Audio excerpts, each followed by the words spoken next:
Members and people, welcome. Let me just read the broadcasting statement. Welcome to this meeting of the Hampshire and Isle of Wight Fire and Rescue Authority. This meeting is being held at our Fire and Police Shared headquarters at Eastleigh. The meeting is being recorded for broadcast on the authority's website and will be available for repeat viewings. The press and members of the public are also permitted to film and broadcast this meeting. Those remaining at the meeting are consenting to being filmed and recorded and to the possible use of those images and recordings for broadcasting purposes. There's no scheduled fire alarm test today. In the event of the alarm going off, out that door, turn left into the car park and follow someone in uniform. You all have microphones, you know how they work. Please turn them off when you're not speaking. Our Police and Crime Commissioner is joining us, but she will be arriving a bit late. So, item 1 on the agenda.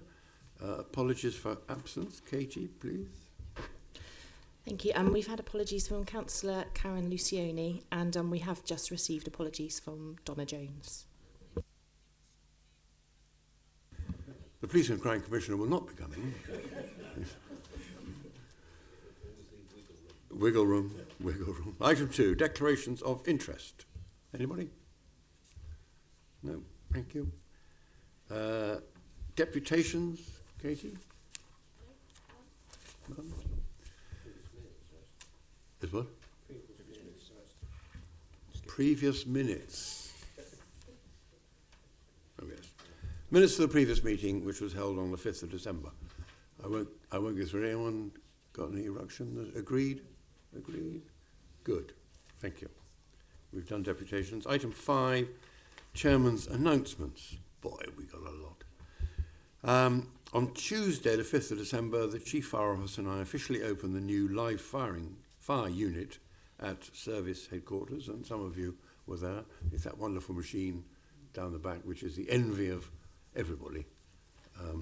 It's pretty good. The live fire unit is one of the very few of its kind, offering firefighters from across the service and neighbouring services the opportunity to train in realistic, controlled situations to learn how fire behaves in different conditions and how best to respond.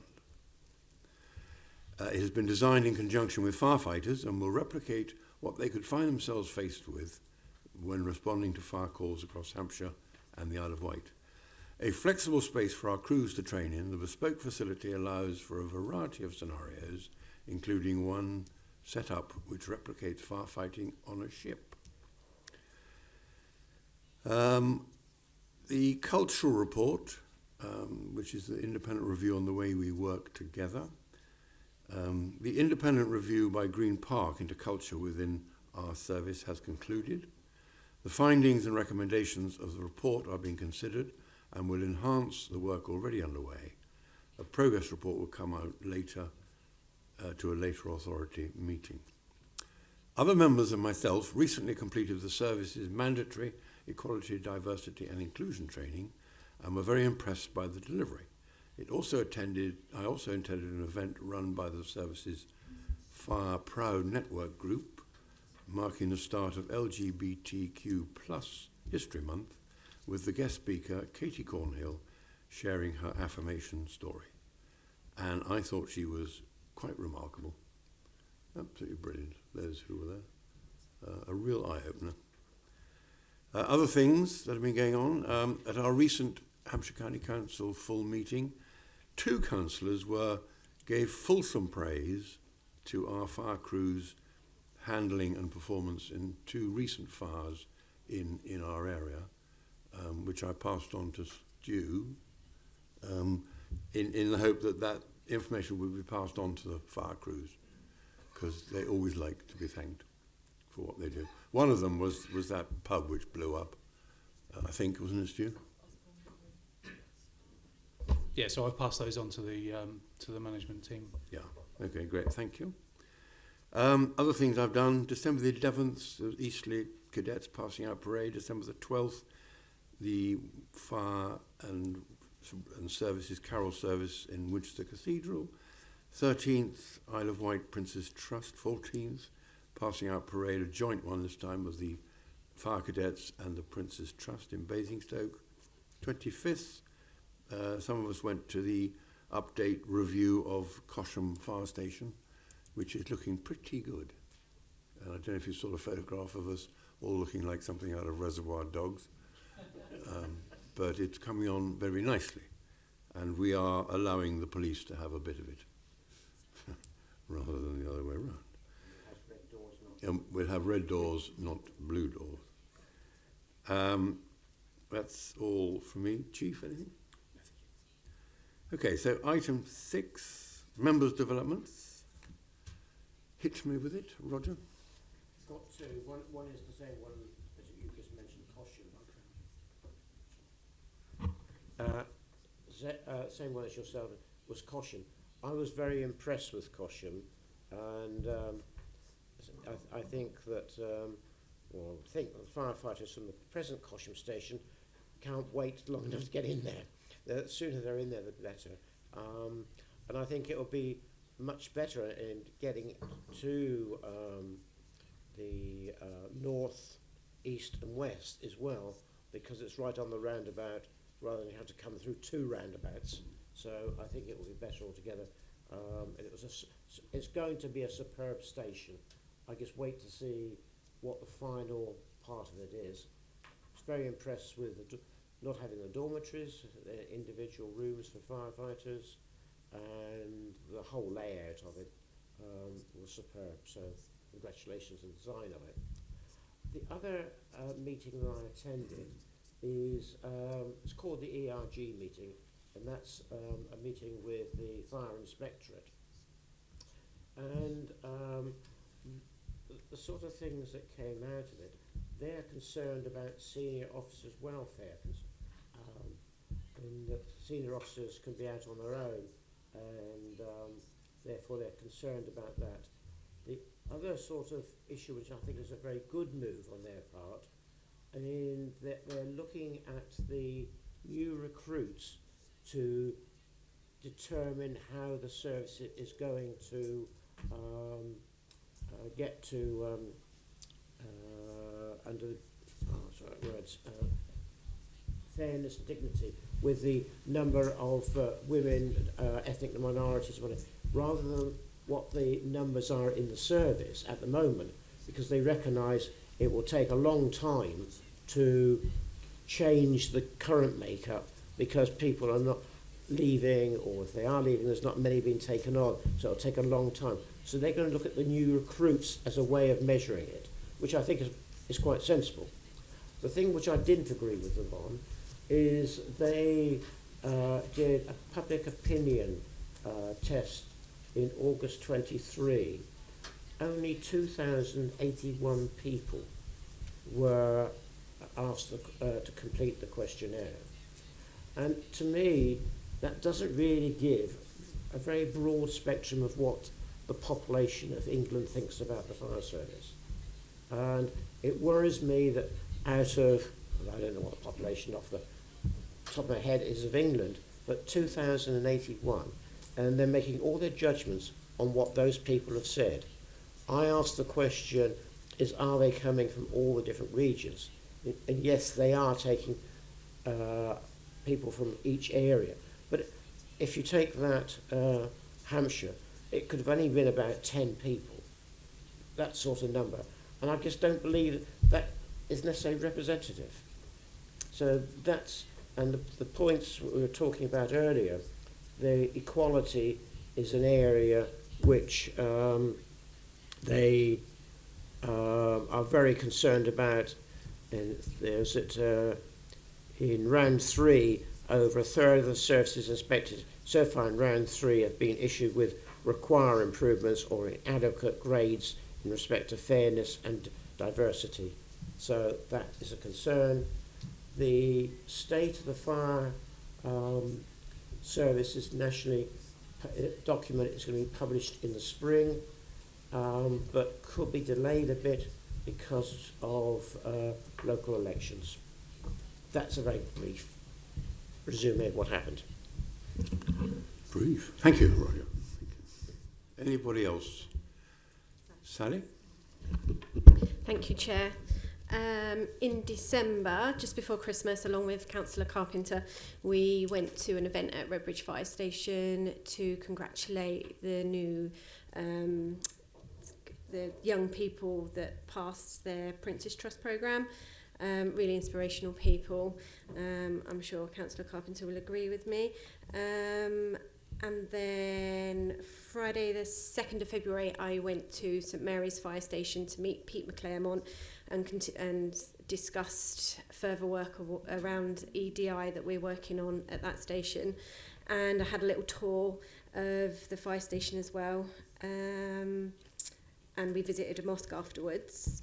So, and of the other thing that I've been up to is we did some EDI training at Fire HQ along with some other members of the Fire Authority. That was very interesting. Quite hands-on sometimes, like I said, the paper aeroplane that we all had to try and do. We all had a different type of paper aeroplane and we all had to try and fly it, just to show that not everybody fits all. And I think that's me done. Thank you. You didn't mention the fact that Councillor Miller cheated. George. Thank you, Chair. Reflecting on obviously the Cosham statements, it was a great time to go and visit. As councillors know in the room, you often wear different hats at different times, and this is where I take off my Hampshire Fire Authority hat and put my Portsmouth City Council one slightly firm on my head. I was asked on the day if I could speak to Portsmouth City Council about a continuous issue that we seem to be having in relation to the road structure and road layout, which is causing problems. I've been assured by the Chief Executive and the Traffic and Transport Director that they are speaking with the authority more regularly to resolve these problems. I do actually have an update which is quite long, so I won't read it out now, but I'm happy to share it with the members of the authority and with the officers should they wish to. But the brief summary of it is that the council are reflecting upon their current stance and willing to be more proactive in resolving the issues.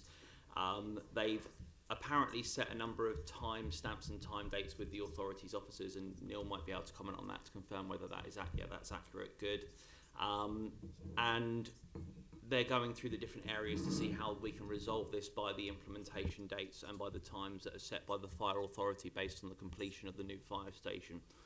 I believe there's going to have to be a bit of give and take to resolve the timings and a bit of disruption. However, it seems like there seems to be some movement now, which there wasn't up until our visit to the fire station. So I think it's slightly more proactive and productive than it was. There is a few little parts. It says exit onto the A3 Northern Road. We understand that the fire service has instructed Stantec to carry out the design of the exit. And Stantec have got good experience with both the council and with the fire authority, which is really good. And the fire authority will appoint its own contractor to install the design works, is what I've been told. Not sure once again whether that is accurate from the Hampshire Fire Authority's side. And yeah, as I say, there is a full report which I say I can pass to authority members. If any authority members or officers do have any questions about the report, then please use me as the bridge between the council and the authority. Because I'm being promised that this is a priority for the council's department. Now, in fact, I was actually told by the Chief Executive that the Traffic and Transport Department have been told to make this as basically a number one priority until it's been resolved, which is a good stance. If that is not being done and if that's not being proactive, please let me know immediately so I can report this up the chain, okay? That's all I've got to say for now. Thank you. Thank you. Fran, please.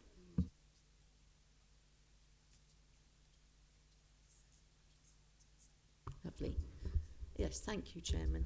On the 5th of December, I was there with you and others here at the live fire opening, and that was terrific. It was really interesting to also see other training going on. I was very nosy, and I had a good look around at the other training that was going on the site where they were working with the cars and all sorts of things, and the resuscitation and all kinds of other activities. So that was really useful for me to go to that, and that is a great resource, the live fire.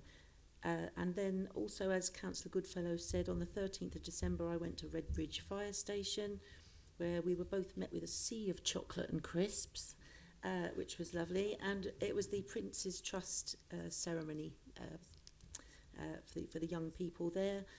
They got a huge amount from that programme.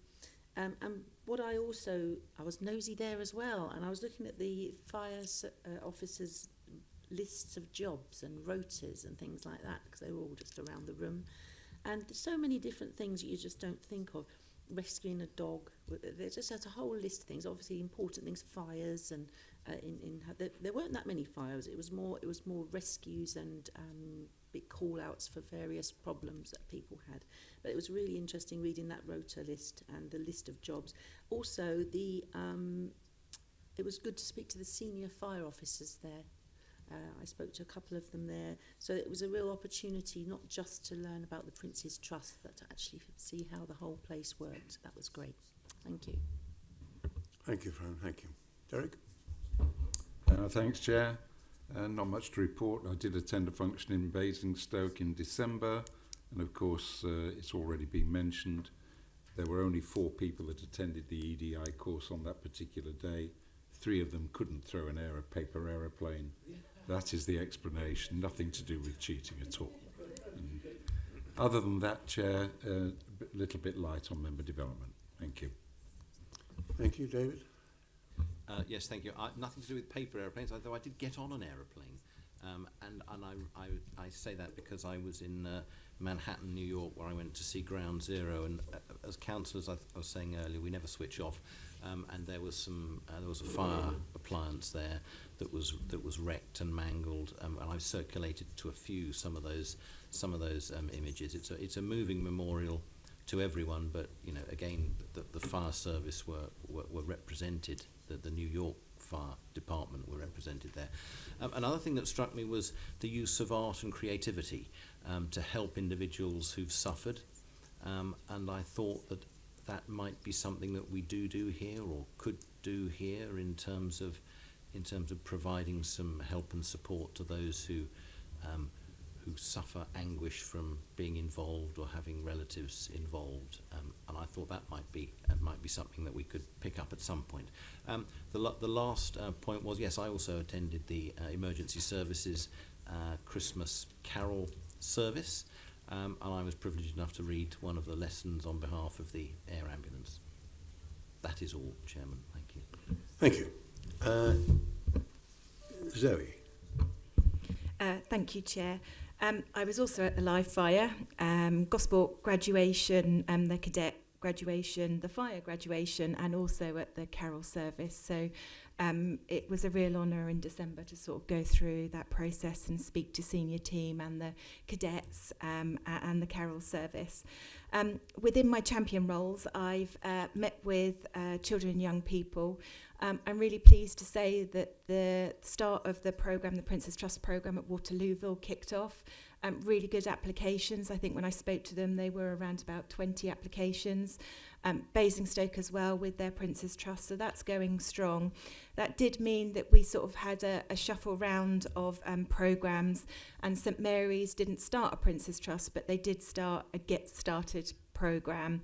The team themselves are looking at online efficiency, so they've actually looked at document sharing and good practice, and in their curriculum bringing in the contaminants, so sort of aligning with obviously what the Trust is doing. Also, as my role as people champion, I met with Molly from HR, where we also discussed the cultural assessment. And as you suggested, Chair, we'll be doing some more work on that and looking at how it aligns and supports our inspectorate report. So thank you. Thank you, Zoe. And Hugh, please.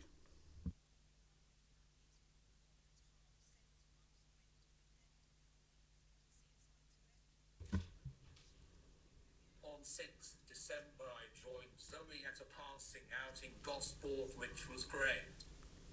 I also attended the carol service, and I went to Australia to see if it was still there after the Chief's visit. It was. I saw an ancient fire engine which was in service in Tasmania in 1977. Thank you. Just for... Fans me. Oh, is that right? Councillor Lumby, as you know, has got a slight problem with his voice. Has got this wonderful machine which squawks, and it's well done. You very good, excellent. Sally. Sorry, just for the record, just to add, I totally forgot that I was also at the live facility event, and also I've already briefly spoken to Councillor Huggins. I've been having conversations with Pete McClaremont from St Mary's Fire Station because he's really keen to get fire cadets up at St Mary's, so hopefully we can work together to get that in place. Just thought that was just for the record. Okay, thanks. If it would help you, I might send you the services outlook and view on lithium and ion battery storage facilities, because they're becoming increasingly pertinent. I mean, around where I live, they want to build 4. I could be dead within a week. And so I think the fire services approach will help you when you get approached by either residents or parish councils or whatever as to what on earth is going on. So I'll send that to you if you'd like. Yeah. Okay, fine. Thank you. Right, item 7 then, the budget and preset requirements for 24-25, including medium-term financial plan. This is page 11 of your paperwork, and I would invite Catherine Edgecombe to present this report, please. Good morning, members. So I'm very pleased to be able to present the budget report and the medium-term financial plan to you this morning. I think it's fair to say that this is a very detailed report with a considerable number of appendices, some of which are quite technical in nature and are fulfilling statutory requirements. So I'm proposing to introduce the key parts of the report and then happy to take any questions on the report or any of the appendices. If I were to summarise the position very briefly, it would be that we are proposing a balanced budget for 24-25 without the need to draw from reserves, but the picture does get more challenging from financial year 25-26. And I think it's fair to say that given the current position in local government, this is a strong position for us to be in, but there are still some significant challenges, particularly in later years. So the report starts with the budget monitoring position from Q3. This is broadly in line with the position and this is from paragraph 31 onwards, broadly in line with the position that we've been presenting throughout the year. So largely a significant underspend on on-call firefighters, which is offsetting pressures elsewhere. Paragraph 37 proposes that the unused contingency for financial year 23-24, as this remains unspent, it proposes that this contingency is transferred into the capital payments reserve to address pressures on the capital programme. So from paragraph 38 onwards, we move to talk about the 2024-25 budget. You'll recall that in the December budget update report, I presented 2 scenarios, one with a 3% council tax increase and one with a £5 council tax increase. The 3% council tax increase suggested that we would be in a deficit of approximately £3 million should the council tax referendum limit be set at that level. So the table in paragraph 39 sets out that actually the position is significantly better than we had anticipated, but it has been confirmed that fire authorities' council tax referendum limit is 3%.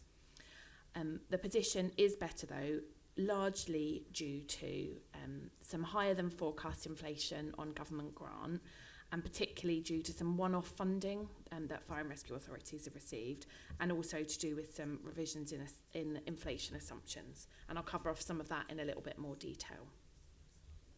But the key point is that with a council tax increase of 2.99%, we would be proposing a balanced budget with a very small contribution to the budget equalisation reserve in 24-25. Paragraph 40 is a key one, and it talks about the actuarial valuation of the firefighters' pension scheme. So this is a process that's undertaken every 3 years by the government. I think it's 3 years, by the Government Actuaries Department. And what they do is they assess the employer's contribution rate into the fund and how that is ensuring that the fund remains sustainable. And so the rate has increased by 8.8%. So taking it to the employer's contribution rate for firefighters' pension scheme to 37.6%. The major factors in this rate are some of the pension remedies, the MacLeod and Matthews judgments, but also just some wider factors in the economy which relate to do with future projections of growth. So there's a very complicated set of numbers that go into this, but the impact for us is an 8.8% increase in the employer's contribution rate. So we are forecasting that will cost us around about £3 million in addition. We've received a grant to cover the majority of the increase, so it's just under £2.7 million. We were anticipating that the grant would fully cover the increase, so I am working with colleagues in the Home Office to understand the methodology for calculation and to look at what we might be able to do to review to make sure that this pressure is fully funded to the Fire Authority. So paragraph 42 onwards talks about council tax increase. So as I mentioned, the referendum limit for fire and rescue authorities has been set at 3%. And the table in paragraph 45 shows the impact in sort of pounds and pence on the council taxpayers of Hampshire and the Isle of Wight should the Fire Authority go with the recommended increase. The graph in paragraph 45 shows that the majority of homes in Hampshire and the Isle of Wight are below Band D, so the majority of homes will be paying an increase of less than £2.41 per annum. It's also worth noting that for many homes they will be in receipt of various discounts, which will mean that the rate is actually lower than the increase set out in paragraph 44. The paper does recommend that the council tax is increased to the maximum level, and this is absolutely essential in firstly setting a balanced budget for 24-25, but also is really important for future years. So members will remember that if you increase council tax by less than the referendum limit in 1 year, the opportunity to then do that increase in future years is gone. So it's essential to the budget position, and all of the figures within the report assume that council tax is increased by the 2.99%. Paragraph 52 onwards talks about the position on business rates. Business rates have they were always a fairly complicated system and becoming increasingly complicated with all of the reliefs that are offered, which are then offset by a grant from central government. But the summary position is that business rates have gone up by £1.5 million, which is positive news. So paragraph 55 onwards talks about our position on government grant. So this again has become a slightly more complicated position, but paragraph 56 talks about a separate pensions grant that was received due to the previous actuarial valuation of the pension fund. So this was the increase that happened the last time the fund was valued. That grant has been moved into revenue support grant. So revenue support grant has increased quite dramatically, but that is really just moving a grant from being a separate grant into the revenue support grant. This is quite positive news for us because revenue support grant does go up by inflation, whereas previously the firefighters pension grant has been flat cash. So that's good news from next year onwards. It's worth noting that a services grant which we received, which was introduced in financial year 22-23, reduced last year and has reduced even further for next year. So we only have a small remaining allocation of that. Paragraph 58 talks about the new funding guarantee grant. So this is a result of a commitment that the government made that no local government organisations funding should go up by, it was originally less than 3%, and then following changes to the local government finance settlement in January it was 4%. So we are receiving £1.64 million, which is really good news for 24-25. The funding guarantee, though, is one-off funding. So although it improves the position significantly for 24-25, that funding then drops away next year, whereas the costs that funding is offsetting continue. So the inflation continues, whereas the funding drops out. I just thought it was worth also highlighting that it was really good to see in the local government finance settlement that island authorities were recognised with an additional £3 million of support to Isle of Wight Council in the final settlement. Unfortunately, no additional funding was provided to the Fire Authority to similarly recognise the additional cost of providing services to an island. So we will continue to make representations, but it's good to see that those costs are being recognised. So the next section of the report from paragraph 61 onwards talks about pressures. So this year we've taken the approach of approving, the authority has approved pressures throughout the year, sort of subject to affordability. And the table in paragraph 61 talks about the pressures that were approved and when they were approved. And the figures within the report assume that all these pressures are built in because they are affordable within the budget. The table from page 63 onwards talks about some additional pressures that have emerged. The major one being the firefighters' pension scheme increase of the £3 million, but also a number of other smaller pressures. It is the audit fee is specifically mentioned within this. It is worth noting that the current audit arrangements are somewhat in flux, so I'm not anticipating that until the full audit cycle is resumed that we will be paying the full audit fee, but that is still subject to some negotiation.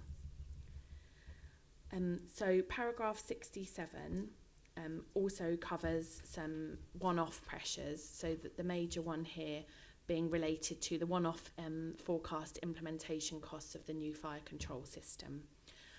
I'm proposing that we make a contribution to the transformation reserve, which is covered in the reserve strategy in Appendix D, to cover the internal and supplier costs for the implementation period for the fire control system.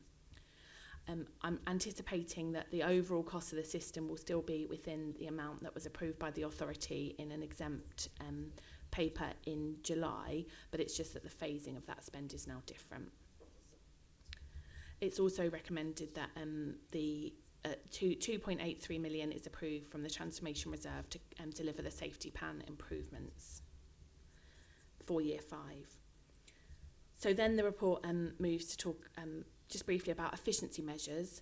During 24-25, we'll deliver efficiencies in 3 ways. We'll continue to look at non-cashable efficiencies, so improvements to our processes and ways of working to make sure we keep improving our service, delivering some cashable efficiencies to fund necessary reinvestment, but also what is key is preparing for the delivery of cashable efficiencies to bridge the forecast budget gap in financial year 24-25. In Appendix H, there's some more detail about what efficiencies have been delivered during 23-24 and plans for 24-25. So then paragraph 70 onwards talks about then the medium-term position. And the key point here is that we're forecasting a budget gap of approximately £4 million for financial year 25-26. So it's worth highlighting, I think I always highlight the level of uncertainty, but it's worth again highlighting the level of uncertainty. So this budget gap makes assumptions about funding. It also makes assumptions about inflation. We've got no agreed pay awards for next financial year. So there are a series of assumptions that this is based on. Paragraph 72 sets out some of these assumptions. So I would say in most cases we have tended towards making prudent assumptions, as you would expect, but I am assuming that the new pension grant relating to the employer's contribution rate increase continues. And so if that were not to be the case, then the position would be significantly worse. Paragraph 77 onwards is possibly one of the key parts of this report, and it just talks about the approach to addressing the deficit for 25-26. And the proposal is that the service will plan and deliver cashable efficiencies to be taken from financial year 25-26. We'll use the outcomes of the safety plan work to make sure that the resources are appropriately matched to risk and deliver savings. Those paragraphs also cover a number of alternatives and two major alternatives to sort of bridging this budget gap and explain why they're not appropriate. So we could, for example, revise our assumptions on inflation and funding and hope that some of the one-off funding continues. However, this wouldn't be a prudent position, and it would leave us in a very difficult position next year should those assumptions prove to be incorrect. And we could also reduce our contributions to reserves and use those sort of to offset future pressures.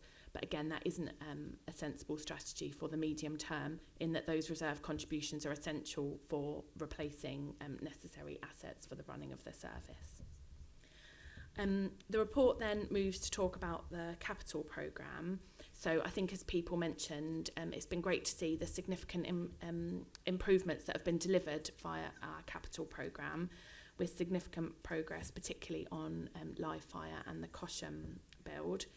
The programme is funded from reserves and also from borrowing. It's worth just noting that because reserve balances remain relatively high, we haven't yet taken on borrowing, but we are likely to need to take on borrowing within the next financial year. And our approach is set out in the Treasury Management Strategy and Capital and Investment Appendix. We are building in the budgets to repay this borrowing so that we've got the ability to repay it in advance of taking the borrowing out. But because we are not planning to borrow this year, we are forecasting an underspend on this amount of budget we have available for the repayment of borrowing, and we're proposing that that's transferred to the transformation reserve to pay for the implementation of the control system. So paragraph and the capital programme is supported by the Appendix C1 and exempt Appendix C2, which provide more detail of the individual schemes and of the funding. Paragraph 96 onwards talks about reserves and is supported by the reserve strategy in Appendix D, which also includes the Fire Authority's financial principles that are captured in Appendix D.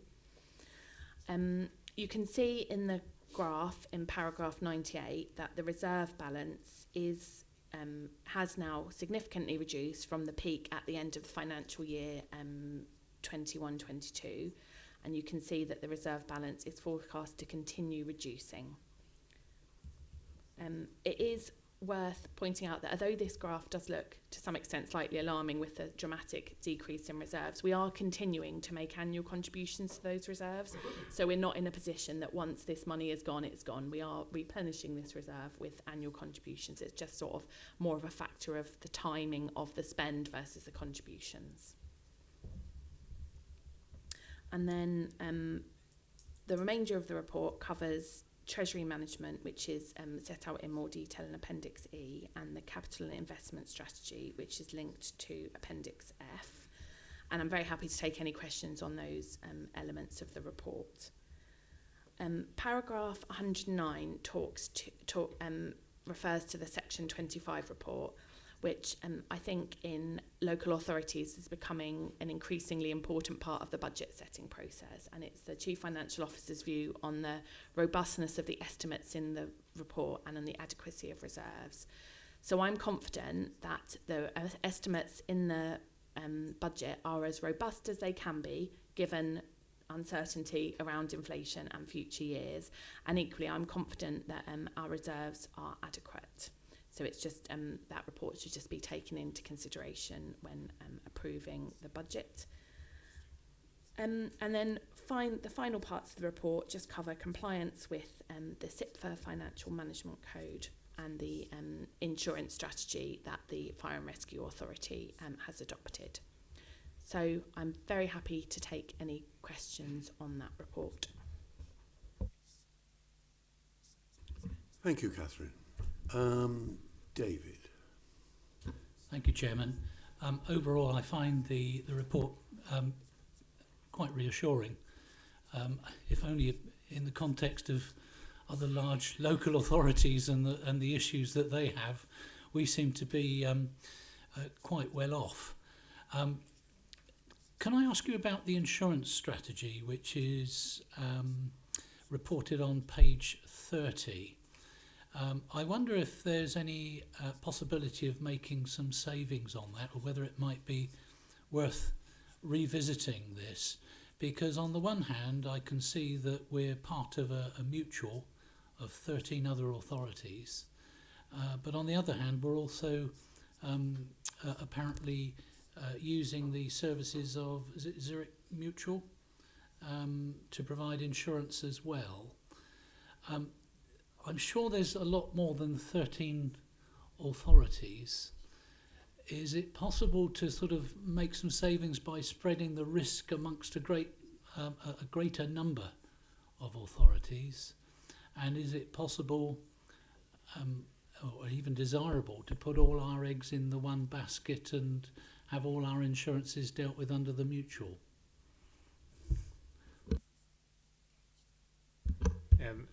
If I take that, because insurance sits in one of my areas. So the Frick Mutual, we have looked at it in the past, but it still provides really good value for money when you compare it to a commercial insurance sort of provider. The other thing which is sort of hidden, I guess, in these numbers is that it's not just the insurance cover that is provided in those figures, but there's a lot of research and development collectively that is done to learn and improve, and that's fed back to the services almost in a non sort of cashable way. But and the Frick partnership is doing better at producing sort of an annual report that would summarise those kind of benefits back to organisations. So where it is a partnership, where it is a shared kind of responsibility, there is that benefit across the 13 organisations. Frick as an entity obviously continually wants to invite others to be part of it, because there is economies of scale in that, and we have seen in recent years money back out of Frick where actually that money that's been invested hasn't been needed, so it's been gifted back to the 13 organisations again. So it is in our view a better way of spending public money than sort of simply giving it to a commercial partner. But obviously, as you pointed out with Zurich, there are some elements of insurance cover which Frick doesn't provide, which are bolted on extra policies. But like anything, we continue to monitor, but we have in the last sort of 2 years done a process of review of looking at Frick, so we're kind of comfortable that it's providing a good return currently. Thank you, Matt. Fran, please. In your table under paragraph 88, you've got their carbon reduction at forecast 500,000, 500,000, and that's into the future. Is that Can you just give me an idea of how that is actually spent? And you've got vehicles and estate there. I presume there is some carbon reduction built into that as well. I just wonder what that 500,000 forecast was. Thank you. At the risk of getting Matt to answer all my questions, I'll pass this one to Matt as well.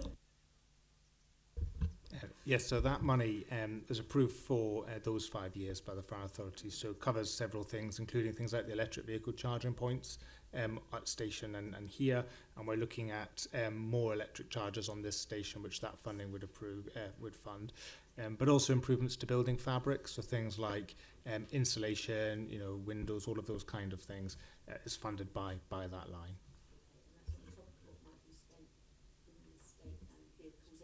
Correct. Yeah, so those are specifically to reduce the sort of carbon impact, but yeah, it's additional to the normal maintenance budgets. You may. You work out how effective that's been. Obviously, charging points, I understand that. How effective is that money spent? So before that figure was produced, there was an assessment done in partnership with the Carbon Trust and our carbon footprint, and then there were technical surveys done of all of our estate. So the estate is roughly 60% of our carbon footprint, so the biggest chunk of the sort of the bit to solve.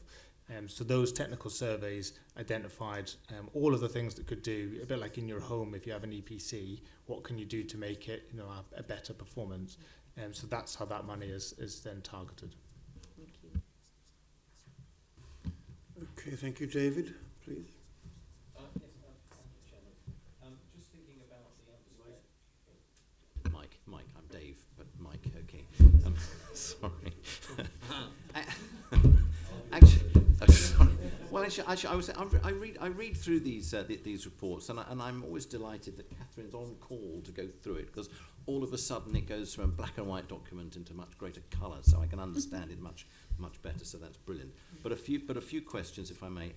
The on-call underspend. I'm aware that we are quite significantly underspent on that, and I'm just wondered if you could remind us how we are accounting for that, because we know we're going to underspend it. And following on from that is to do with the environments, in that how do we keep a tab on what money is going where from where, the mechanisms for doing that, which I think is important.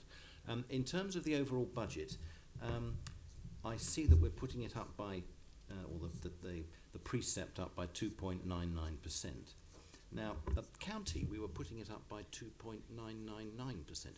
Now, that sounds a little bit trivial, like going to the third decimal point, but I did a quick and dirty calculation on the back of a fag packet. Well, I don't smoke, so it's a piece of paper.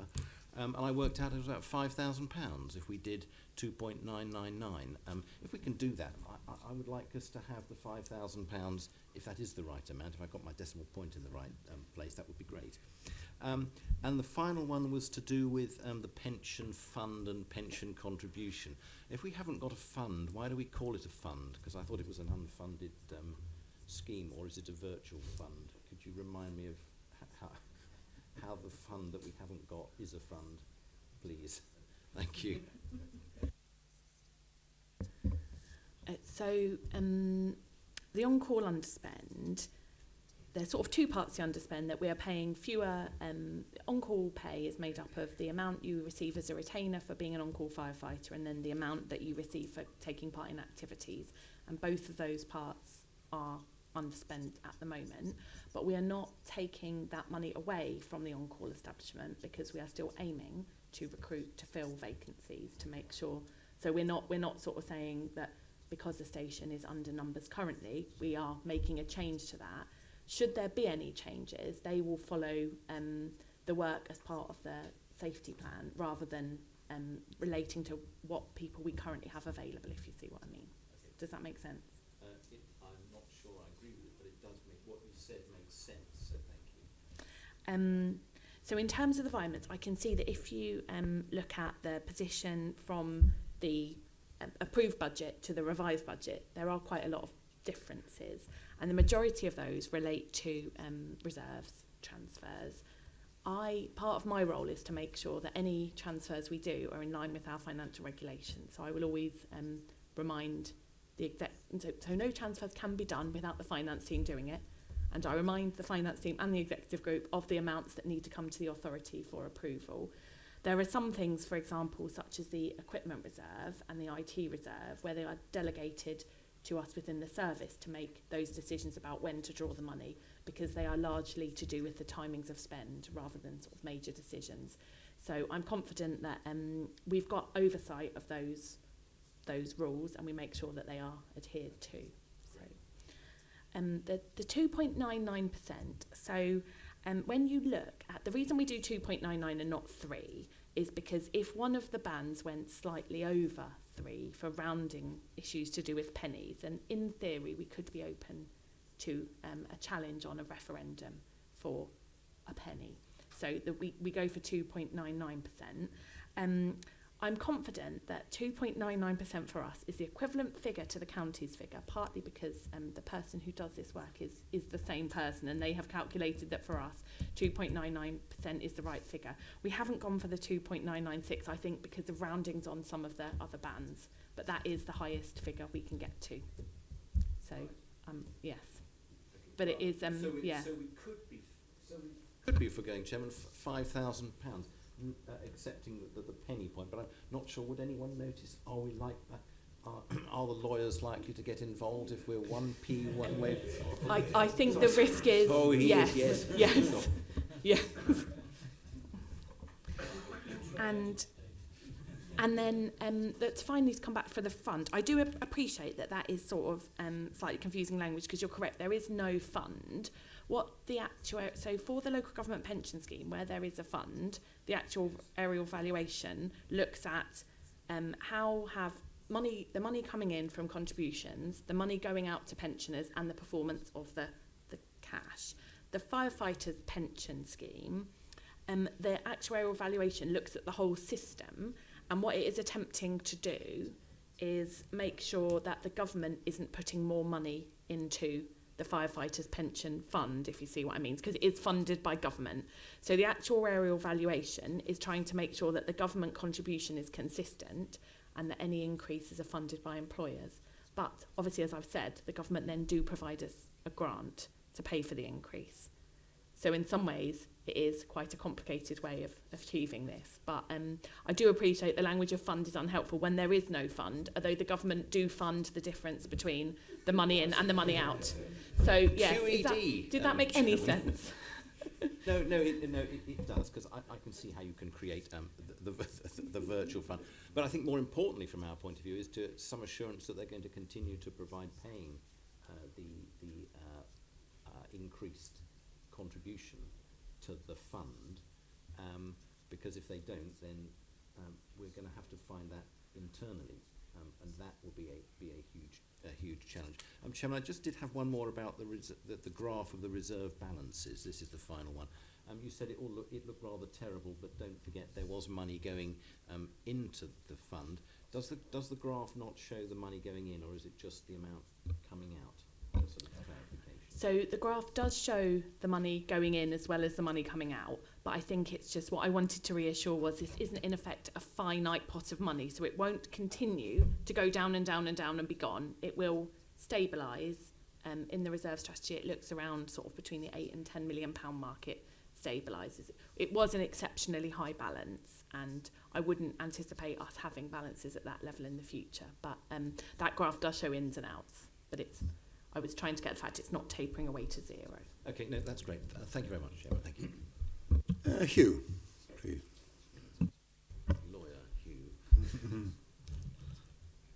Thank you, Chair, and thank you, Catherine, for such a comprehensive report. I am pleased to see that we are able to achieve a balanced budget, but know the challenge is ahead. My question is on the in-house HR spend. I see we have enough to meet this for the year ahead. But if the future is more concerning, will there be a danger that this needs to be reversed in the future? And if so, has thought been given to a more cost-effective and sustainable approach in line with the efficiency plan? Thank you. So I think, as you've said, it is affordable this year. We will need to look at making efficiencies across both our sort of operational and our support services, and I'm really confident that we will review the effectiveness of our new HR model, and any conclusions about that may lead to efficiencies, but that is the case for all of our sort of back office and frontline services. So the HR service will be included alongside all of our processes.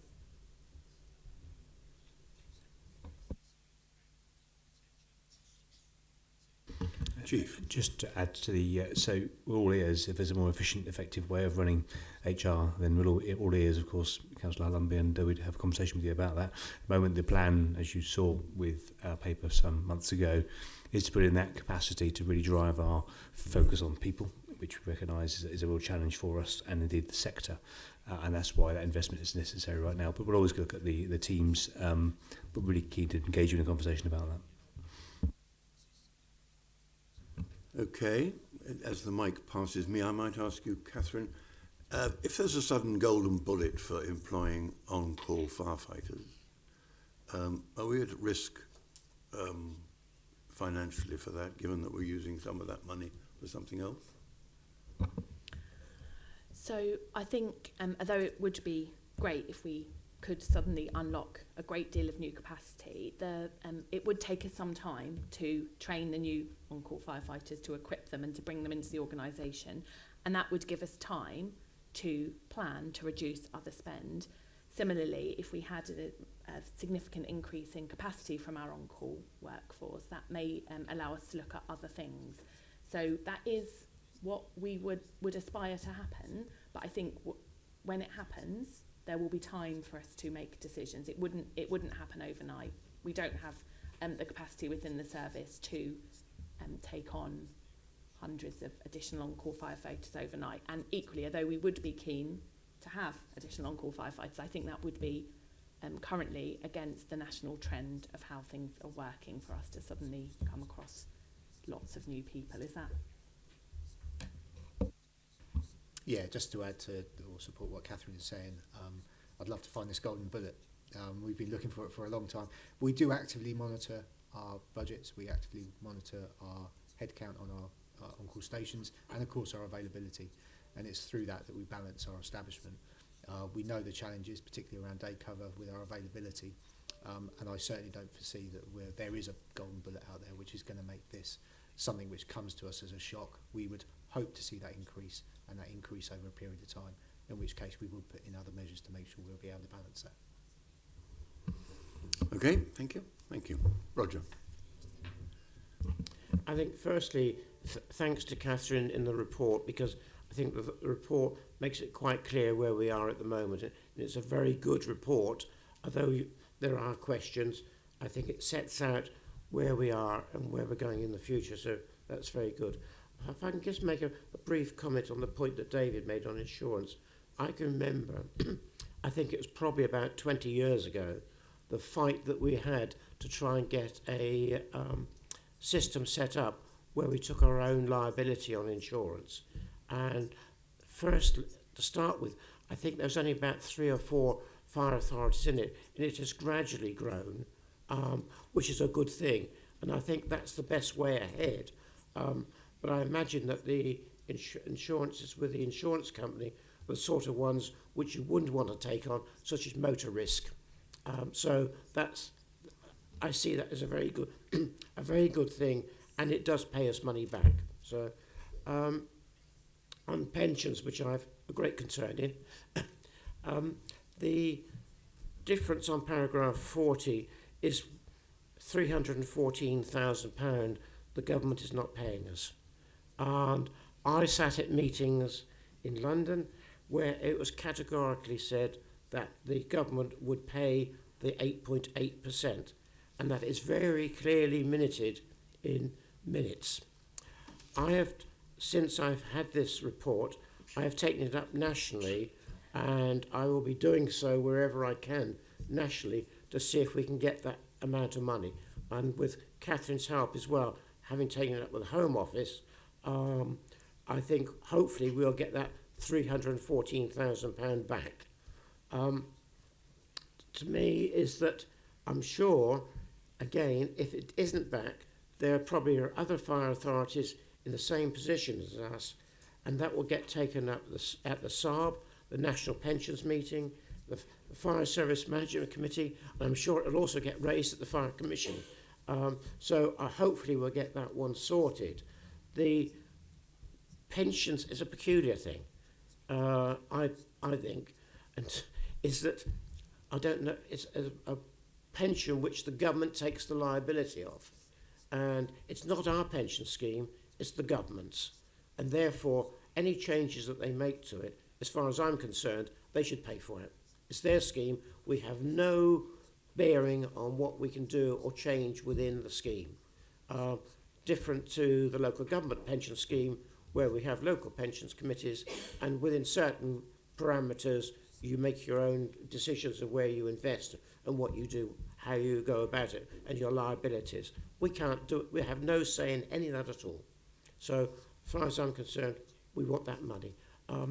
And I imagine, Catherine, if we do get that, will that go into a reserve fund, or will that, where will that go? Because it's going to come as a separate payment, I would think. And the other thing about it is, with that sort of figure, we've got to somehow get it inflation-proofed to cover the next 2 years after the first year. Otherwise, at the second and third year, with pay increasing, that 3.001 million won't be 3.001. It'll be 3%, at least higher in the first year. the year after next, and then 6% probably in the year after that. So that will then start to get up to another couple of million pounds, which we'll have to fund if the government is not doing it. So we've got to really sort that element out as well. That's my first point. My second point is on the capital. I'll find the right paper. It's page 39.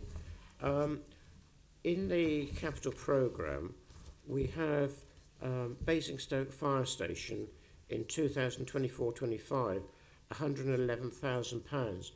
Basingstoke Fire Station was completed, I'm not sure how many years ago, 4 years ago, 5 years ago, and why are we still paying for it?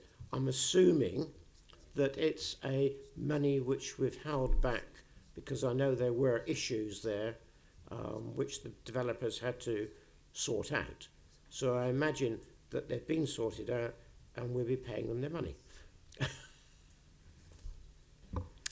Just to answer firstly on the pension question, if the figure changes, I'll bring that back to the authority with a proposal of where that money goes. But as you've said, I'll continue to work with the Home Office and understanding the basis of the calculation and making sure that we can make representations where we are short. If I can just say on that, we didn't see nationally the calculations. There was just a categoric agreement it would be paid. And on the Basingstoke side, yeah, so your assumption is correct, Councillor Price. So that money is the retention in the contract. So the project is finished. That's the retention that's held by us while we wait for some remedials. So we're in discussion with the contractor on how we take them forward. The project's been subject to several delays. One obviously being COVID, and then that site, if you remember, was used as a vaccination centre.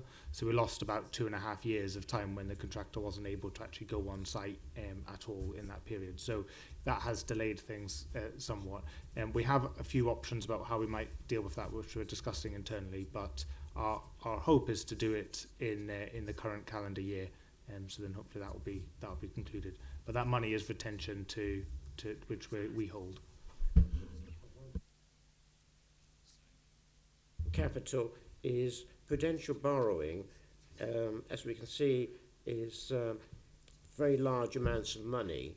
If we're obviously borrowing on set periods of time, therefore, if we got into financial difficulty, can we extend those periods, which means there's less of a revenue input to that for the individual years, and therefore we spread our money over a number of years. It's like I see it's like a mortgage. If you can't pay your mortgage and you've got a 20-year mortgage, you might say to the building society, can we extend it to 25 years, and you take it over a longer period? Can we do that, which would help us in any year of financial difficulty? So in terms of there's sort of two parts to the borrowing. There's the repayment of the capital, which in local authorities is known as the minimum revenue provision, and we would match that to the expected useful life of the asset, sort of in an accounting sense. So, for example, for the Cosham build, we would match that over 50 years. So we're putting, in effect, aside 1/50th of that every year. We would... if we did want to revise our minimum revenue provision policy, that would be something that we could do via the authority, because it's as long as it was in line with the provisions of sort of the SIP for Prudential Code. So currently we wouldn't change that, but we could potentially consider changing it in the future. The other side of it then is the actual, and that's sort of a notional repayment of that money. Then there's the actual interest that we have to pay on the loans. So when we come to take loans, we get advice from the investments and borrowing team at Hampshire County Council, as well as our Treasury advisors, Arlen Close, and they will advise us on the best phasing of the borrowing. So it's unlikely that we would borrow everything over 50 years. We would look at trying to maybe get some at slightly shorter terms, some at longer terms, to manage interest rate risk, but also to make sure that we're getting the best interest rate possible. So we do seek to manage that very carefully. the amount we've built in for repaying that borrowing is within current interest rates. So I'm hopeful that when we come to take the borrowing, we might see that it costs us slightly less than we were forecasting. But for now, until we've done it, it's sensible for us to have built in that amount.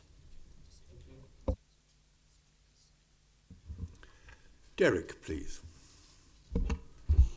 Well, my line was really on the on-call firefighters and also on the disparity on the pension funds, which Roger's now covered with Catherine. First of all, Catherine, thank you very much. Excellent report.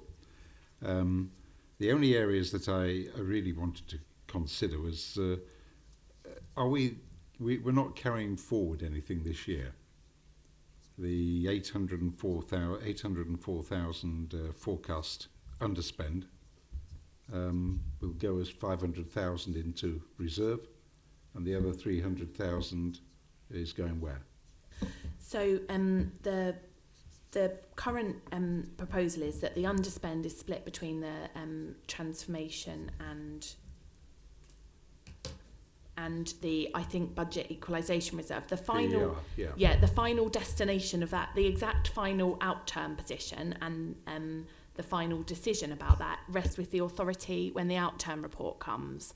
So I don't yet know of whether there are any proposed carry forwards. No one has flagged anything yet, but if there were any, they would go as a recommendation to the authority. I think the rationale for approving in principle where that underspend would go is to make sure that we're bringing something back to the authority for your decision at the outturn report where you've had an input into where it would go. Okay, thank you. Thank you. Sally. Just to say, I do have questions, but they're in the blue papers, so I'll reserve my questions for then. Okay, thank you. Members, any further points you wish to raise on this paper? Roger. Can I just ask a quick question? On page 21, under paragraph 63, we've got the pressures included within the budget. The last item there is the £3 million for pensions. Should that not have been the net difference, which is the 314,000, because you've got the income for part of it? So the way that it's set out in Appendix A1 is that the sort of the expenditure is at the top and the income is at the bottom, if you see what I mean. But yes, it is a net 300,000. That's the gross. Looking at page 21. Yeah. So yes, the way in that Appendix A1 sort of the columns work. This is a very sort of. I'm not convinced this is the correct way of doing it, but the way the columns work, we've got a pressures column and then we've got the funding that offsets it at the bottom. But I do accept that, yes, the overall pressure to the authority is sort of the £300,000 difference between the new grant and the funding. I suppose, although I do take your point, I think it's just worth particularly being aware of that amount because of the fact that we don't have any certainty about the ongoing funding of that amount. But for in 24-25, yes, it's the difference between the grant and the spend.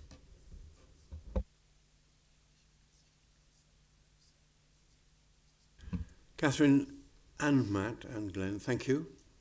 Excellent report, beautifully presented. Can I alert you to the recommendations, which is on page 12, of which there are 15. So please concentrate, because by the time I get to the bottom, you'll have forgotten the first one. Ooh, Katie. Sorry, I just wanted to check that Councillor Goodfellow was happy to go to the recommendations before discussing the exempt appendix. She's happy. Right, people. Okay, the recommendations then are as follows.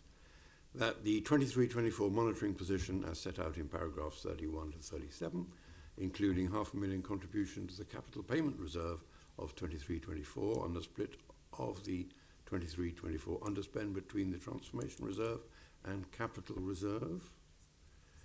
The one-off pressures set out in paragraph 65 and 66 to be funded from transformation reserve. The revenue budget of 24-25 as set out in Appendix A1. the revised revenue budget of 23-24 as set out in Appendix A2, the medium-term financial plan as set out in Appendix B, the capital programme and funding as set out in Appendix C1 and exempt Appendix C2, the reserve strategy as set out in Appendix D. This includes a contribution of £1.5 million from an underspend of capital financing costs to the transformation reserve as set out in paragraph 96 of the main report, the Treasury Management Strategy for 24-25 and the remainder of 23-24 as set out in Appendix E, delegated authority of the Chief Financial Officer to manage the Fire and Rescue Authority's investments and borrowing according to the Treasury Management Strategy statements as appropriate, the Capital and Investment Strategy as set out in Appendix F for 24-25 and the remainder of 23-24, the Section 25 report as set out in Appendix G, which should be taken into account by the authority in agreeing the budget and council tax, the council tax requirements for the authority for the year beginning 1st of April 24 of £59,533,418.31, that the authority's council tax be increased to 2.99%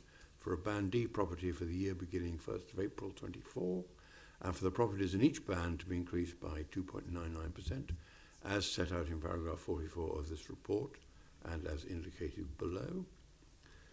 That the precepts set out in paragraph 50 of this report, totalling £59,533,418.31, are issued on the billing authorities in Hampshire, requiring the payment in such instalments and on such dates set by them and previously notified to the authority, in proportion to the tax base of each billing authority's area as determined by them.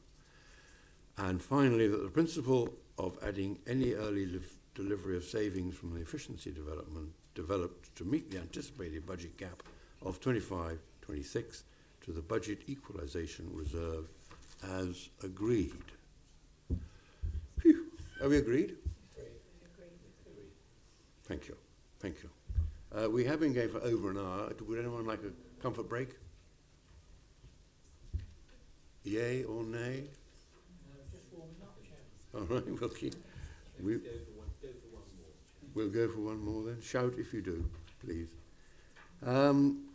Item 8 then, the annual, which is on page 101 of your papers, the annual pay policy statement, and I would invite Molly Rowland to introduce this, please.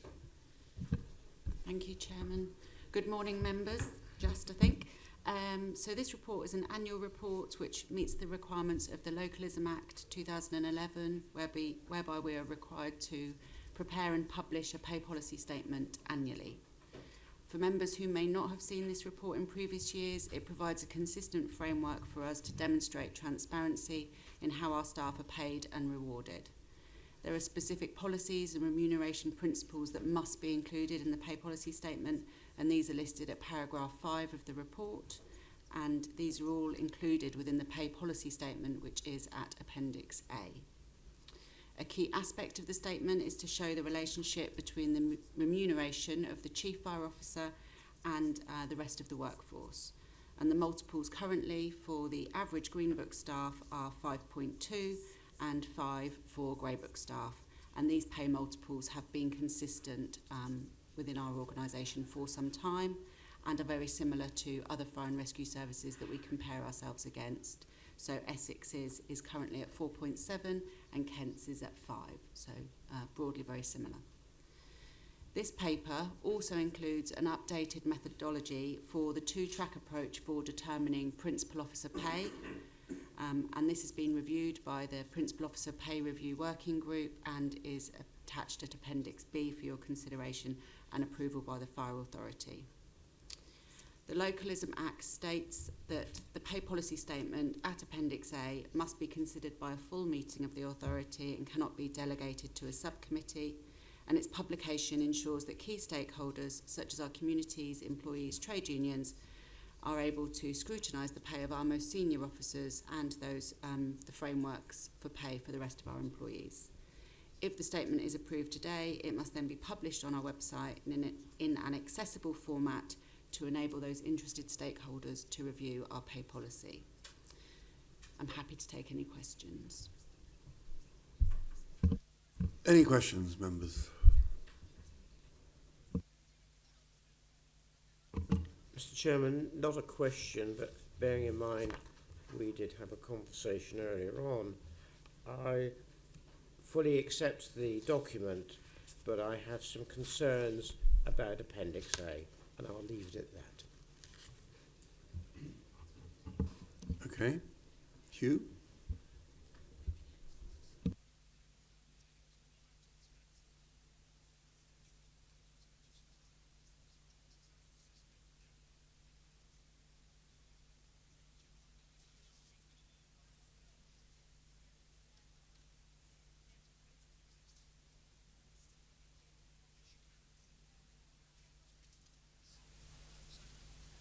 We set out the changes from last year or provide a comparison version.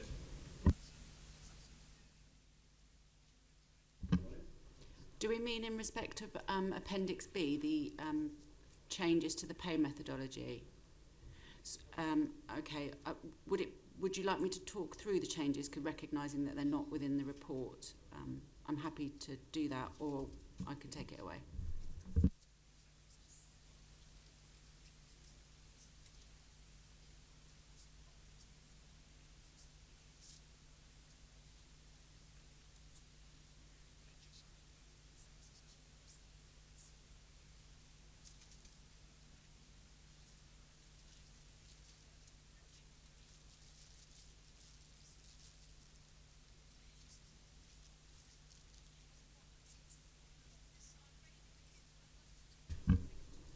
Okay, thank you.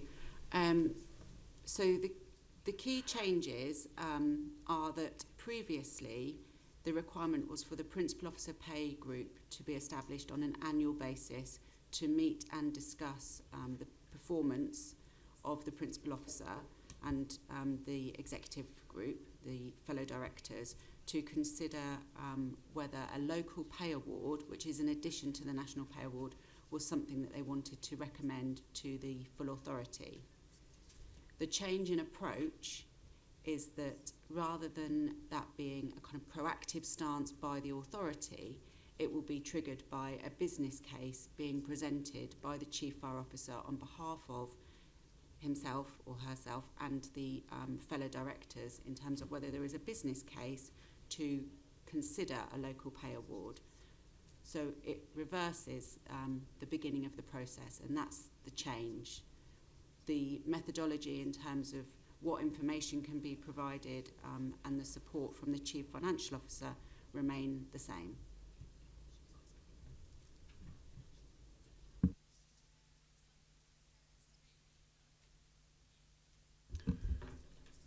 Derek, please. Yeah, thank you, Chair. Thank you for the summaries, Molly, the appendix, and that's obviously Appendix B has become a problem area over the past several months, as you know.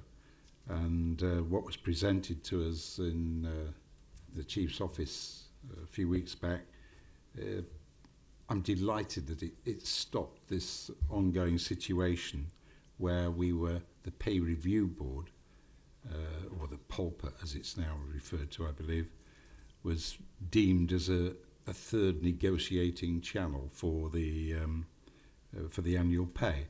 And I'm delighted that it stops with the Chief. It does not go back to any other review, any other negotiation, because that is not what the local pay award group is there for. I'm delighted too that you make reference to the word performance, although it's very difficult with the lack of a full appraisal structure, although Zoe's been looking at that, I know. It's very difficult for us to measure a group in terms of performance. There are one or two areas that we still have some concern about. The insistence in recent times that this was a twin track, when it's not. It really is dependent on the outcome of the NJC LGA awards. It's a follow-up to that and not a twin track as such. And that the we can go along with this. This is fine, and we'll look forward to something progressive coming in December. There are one or two areas of methodology where, for example, you make mention of the chief officers. If it changes, how this will have a knock-on effect on the performance awards, which will still be a grey area, I believe. Other than that, there are some wording issues that we've discussed this morning, which Councillor Price has just referred to, which we've discussed, and I know the Chair is fully supportive of us. But other than that, I'd be happy to approve this, but I would like the comments that we're making now to be formally in the minutes. This is a public meeting. The debate was whether this should be an exempt item, because it is a little bit strange that we, at the end of Appendix P, the recommendation from the Pay Review Working Group will be presented to the Fire Authority by the Chief Financial Officer for decision under the confidential part of the agenda. So we've been in a completely open, we've moved from a private situation to a public situation on a pay matter affecting primarily one particular person at the outset, and now it's going to go back into a confidential part of the agenda. It does confuse things a little bit, I believe.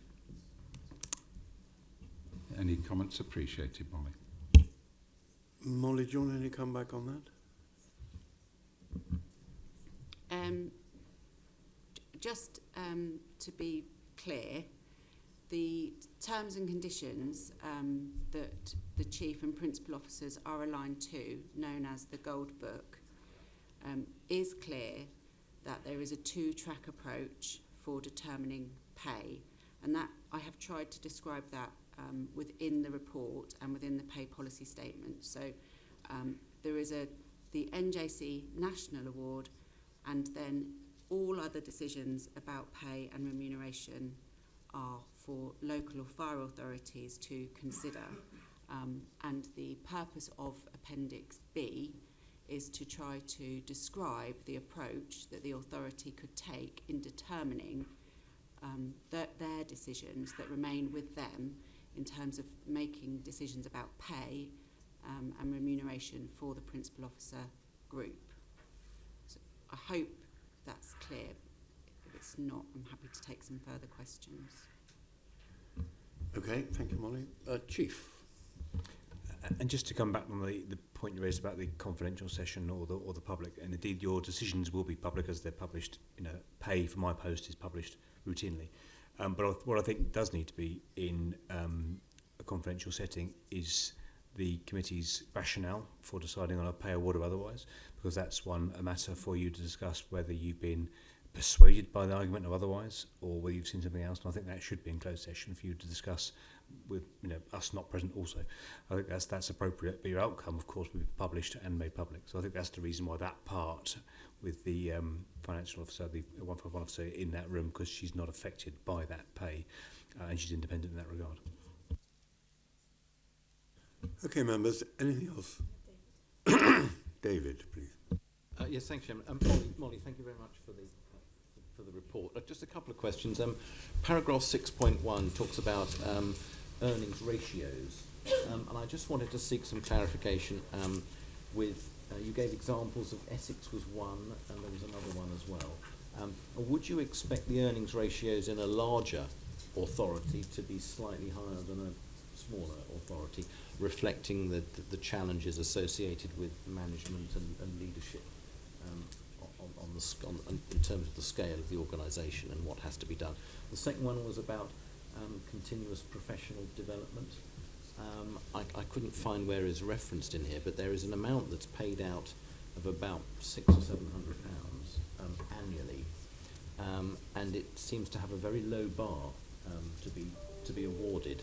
And I wondered if you could re-explain the thinking behind that, because I asked a question at our smaller meeting. Does that pay for the fees? Is the employee expected to pay for their own fees? No. They just have to have done a bit of training. in order to get this award. I think it would be helpful if you could explain what the bar, where the bar is, and what they have to have done, and what they have to, which boxes they have to have ticked, and what they have had to have done to receive that. And has anyone not received it? Thank you. Yes, okay. So I think you would find that within most fire authorities and of services of a similar size, you would see that the pay multiples would be fairly comparable. And that's because most of us apply nationally agreed pay rises. So I think you would find difference where authorities have made local decisions to create bigger gaps. Consistently, that hasn't been the approach this authority has taken. So I think that's why our pay multiples have stayed broadly the same and are consistent with others. And I think that's what you would expect to see. So that's the first question. In respect of CPD payments, so they are paid to operational employees who are out of their development programme, which means that they are competent in their role. And that's from firefighters all the way through to, it can be applied to area managers, but we don't apply it to area managers within this organisation. We apply it from firefighters to group managers. And it is for recognition of them maintaining competency in a broad set of skills that they're required to do for their sort of technical competence and their professional competence. So it will be their firefighting skills, it will be their rescue skills, it will also be maintaining their fitness for their role. There's also a requirement that they cannot be subject to any capability or disciplinary proceedings. And if it's agreed that they have maintained all those competencies and continue to keep themselves developed as we roll out new training and new initiatives and new pieces of equipment and new skill sets, then they maintain their continuing professional development and therefore receive a competency payment, which is about £670 a year for a whole-time member of staff. It's prorated if you're part-time or retained or on call. And the last bit of that was, has anyone not received it because they didn't achieve what they had to achieve? Yes, so managers do make local decisions to not pay the CPD payment where staff aren't eligible, and we can probably get a record of the numbers of those if the authority was interested. I mean, I'm interested just because I'm very keen on continuous professional development. It's vital, but this seems to be sort of an award that is very easy to get without having to do any actual necessarily professional development. And I'm just keen to, I would like very much to know if there are people who haven't got it. But as I said, I think continuous professional development is vital for everyone. But it's just this seems a bit of a giveaway and a good negotiation on behalf of perhaps the unions, which is fair enough, well done to them. But I'd just like a little bit more on those numbers, if you could, Molly, in due course. Thank you, Chairman. Chief, please. And just quickly to square that last part away, so this is one of the challenges of some of the aspects of national terms and conditions. So as I think as Molly explained in one of our previous authority meetings, this particular payment came from the old long service increments that were paid, and it was just converted into a CPD payment. And we agree, actually, some concerns about actually the validity of the process. Nonetheless, the conditions at which we can or must pay, and when we can't, are laid out nationally, and something which we want to use much more effectively if we could. But some of those things are controlled or perhaps barred by the national pay conditions. But nonetheless, we do focus on making sure that only those who are worthy and pass those conditions do receive it. But Molly will say more information. Okay, thank you. Any more members? I am happy to recommend this for approval on page 104 in your paperwork. There are clearly a few issues which need polish and ironing out, which we can deal with possibly at the next APAC on things like performance-related pay and those sort of things. So the recommendation is that Hampshire and Isle of Wight Fire and Rescue Authority approve the pay policy statement at Appendix A for publication on Hampshire and the Isle of Wight Fire and Rescue Services website, and that Hampshire and the Isle of Wight Fire and Rescue Authority approve the updated method for the annual local review of principal officers' pay at Appendix B. Agreed? Okay, thank you. Item 9 then, which is on page 115 of your papers, which is the Safety Plan Year 5 improvements. And I would ask Stu Adamson to present this, please. Thank you, Chairman. So the safety plan is our, for the organisation, for the authority, our strategic plan. And this includes the risk management plan, which is a requirement of the national framework document. So that's how that is established. Our current safety plan runs from 2020, was approved by the authority in 2020, and runs for a 5-year period through to 2025. We're already on course with producing a new safety plan for 2025, of which you've seen the work that was produced in terms of the risk management element within the last few months. So the safety plan 2020 to 2025 describes all of the activities of the Fire and Rescue Service in Hampshire and the Isle of Wight. There's an annual list of improvement objectives, and that reflects what we learn on a year-by-year basis, and obviously any of the changes that happen in the environment around the world. So what we do each year is we bring forward a list of objectives, change objectives within that, but the overall safety plan still defines the activities of the authority and of the service. So year 4 was agreed last year, and that will come forward as part of the performance plan, performance report, which is submitted on a regular basis. So this report is here to approve a year 5. So is the final one of this safety plan before the community risk management plan is approved and agreed by members in the future. So the theme very much for this that you'll take from Appendix A is about preparing ourselves for a new safety plan, a new 5-year period, and also to try and finish off that we've started already. So within Appendix A, if I can draw your attention to those 6 objectives, they set out those objectives. There's 4 new ones and 2 still to be completed, as in continuing objectives.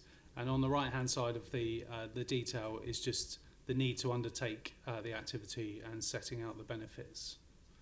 So I'm seeking approval for those objectives to allow us to set a course ahead for the year ahead of us. Happy to take any questions. Thank you, Chairman. Members? David? Chairman, I'm involved in a number of organisations, and what I've found is that there's an increasing trend, a difficulty in community engagement. You know, we seem to have no end of consultations and a real problem trying to get people to respond. I just wonder if that's the experience of the service, and have you got some sort of special magic that enables you to get people interested in engaging with us? So there's a couple of things here. So no special magic, but a lot of effort from a lot of people, and in some cases quite relentless pursuit of getting the views of people. So certainly for the CRMP Stage 1 report, which you received a few months ago, the total consultation returns were far in excess, about 10 times greater than the national returns for the white paper, for example. So so the teams do quite a bit to get out there. Of course, we do benefit from having quite a good reputation, and so people are interested in the work that we do, and the work that we do is important to people. Just within this past year, we've recognised the importance of ongoing community engagement, and we've restructured part of our comms team to have that as a a standing feature. So from this moment onwards, we've recruited some specific skill sets into that and specific people to come in and deliver that for us on an ongoing basis, rather than the peaks and troughs of we want to talk to the community at this point for a particular reason. It's important for us all the time, and so therefore if we can get a constant dialogue, that is a better place for us. So it's just, you know, some perseverance, I would suggest.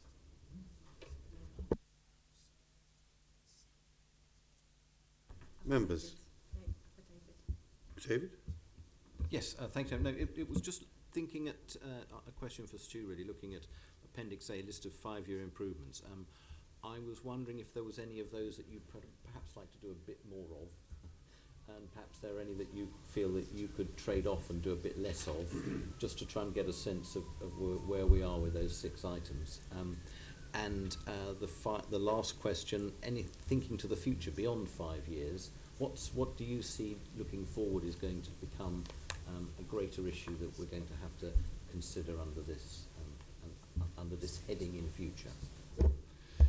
So I think one of the the numbers 1 and 2 are really important, I think, for setting the scene of the immediate future. So the first one is to work with members to refresh and review the policy framework. So to get the principles correct from your perspective as to how you foresee the operation of the fire and rescue service. The second bit is then the continuation and completion of the community risk management plan. So is to look at the risk within the within the community, to have engaged with the community, and then for us to analyse what the operational, if you like, response to that looks like. So across prevention, protection, response, resilience, all of those aspects, what do we need to do to make people as safe as possible? So those two for me are the kind of fundamental, you know, kind of pillars for the future. The other bits are really important because without efficiencies, we're not going to be able to deliver our services. So that's really important. In terms of fireground contaminants, that is a risk, and it's more of a risk of the future because we don't know what actually, you know, the risk is at this moment in time. There's lots of research going on. So this is about setting up things for the future. And then the final two are continuing with the learnings around Grenfell Tower, which is incredibly important that we still maintain an eye on that and we improve to react to that. And then the final one is around national operational guidance, which essentially is the most up-to-date procedures, if you like, or risk methodology of our operational crews. So it keeps them safe and therefore allows them to deliver a safe response. So I think all of them are really important in their own right. I think for me, the first two are absolutely risk critical for us to be able to look ahead into the future. I think I'd be, you know, speculating hugely, and I'd love to have a crystal ball to be able to gaze into and see these are all the risks. I think the core element for me across all of this, which actually goes back to the risk management plan, is our ability to work with other organisations and work well with other organisations and the public. We can't do anything on our own, so it is crucial for us to be able to work well across the piece, to identify where we all work together, and of course public finances being tight as ever, actually squeezing out the inefficiencies to create a good public sector across the board is for me the kind of future goal, if you like. Okay, no, great. Chairman, just a quick one, if I may follow up on other organisations. And I was thinking about international organisations because I'm sure we all saw the Spanish fire where cladding caught Valencia. Do we liaise internationally? I mean, one would have thought that they would have learnt from Grenfell, as you mentioned that. Are we learning from any of the things that happen overseas? So the national setup, I mentioned the final objective is national operational guidance. There's a subset of that piece of work, which is national operational learning. And what they do for us is that they collate all of the learning from across the nation as well as internationally to try then and convert, you know, understand what the risks are, what the changes are, and then convert those into advice and guidance for us to be able to then send out to our firefighters. So yes, there is some learning. It's not necessarily direct Hampshire to Spain, but it will be from the UK. Yeah, no, that's great to hear. Okay, thank you. We have Hugh, followed by Roger, followed by Derek. Hugh. Thank you, Chair, and thank you, Stu. One quick question, and you have just referred to this. Should item 5 about the Grenfell Action Plan also include the new building safety legislation that has flowed from Grenfell and is being rolled out? Or is that implicit? Thank you. So I'd say a bit of both, really. So implicit that we will learn from Grenfell Tower and in particular the inquiry, the phase of the inquiry which the report is yet to be released. But of course we've done an awful lot from phase 1 of the inquiry, from the legislation which you mentioned there that's already been in place. So we've already got plans in place. We've already employed people and have procedures to respond to the Building Safety Act and all of those other aspects of there. So it's whilst the headline is really the Grenfell Tower inquiry phase 2, because that's yet to be released, and so therefore we haven't really seen the detail, if you like, from the published detail. There's a huge amount already been done and already embedded within the service around Grenfell Tower.